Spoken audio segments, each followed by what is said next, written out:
बहुत साल पहले एक छोटे से गांव में एक पुराना कुआं था जो अब पूरी तरह सूख चुका था। लोग कहते थे वहां भूत का साया है। कोई भी इंसान जो रात में उस कुएं के पास गया कभी लौटकर नहीं आया। गांव वाले उस कुएं के पास जाना तो दूर, उसका नाम लेने से भी डरते थे। लेकिन गांव के 3 लड़के राजू, मोहन और विक्की इन बातों को मजाक समझते थे।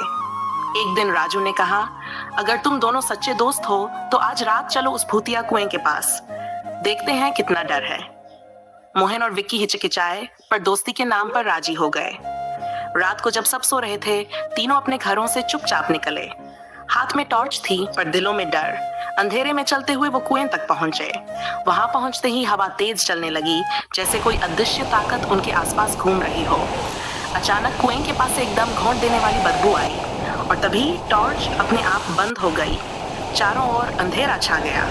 तभी एक दर्द भरी औरत की आवाज सुनाई दी, क्यों आए हो मेरी नींद में खलल डालने? मुझे तो यहाँ मरकर भी चैन नहीं। तीनों के पसीने छूट गए, लेकिन अब बहुत देर हो चुकी थी। कुएं के अंदर से एक सफेद साड़ी में लिपटी आत्मा निकली, जिसकी आंखें लाल थीं और आवाज डरावनी। वो बोली, मैं सरिता हूँ। मेरे पति ने मुझे इसी कुएं में धक्का दे दिया था ताकि वो दूसरी शादी कर सके। मैं आज भी इंसाफ की तलाश में भटक रही हूँ। तीनों दोस्त कांपते हुए बोले, हम आपकी मदद करेंगे, हमें माफ कर दीजिए। अगले दिन उन्होंने गांव वालों को सब कुछ बताया। गांव में तहकीकात हुई और सरिता के पति का सच सबके सामने आया। उसे सजा हुई और सरिता की आत्मा के लिए मंदिर में पूजा रखी गई।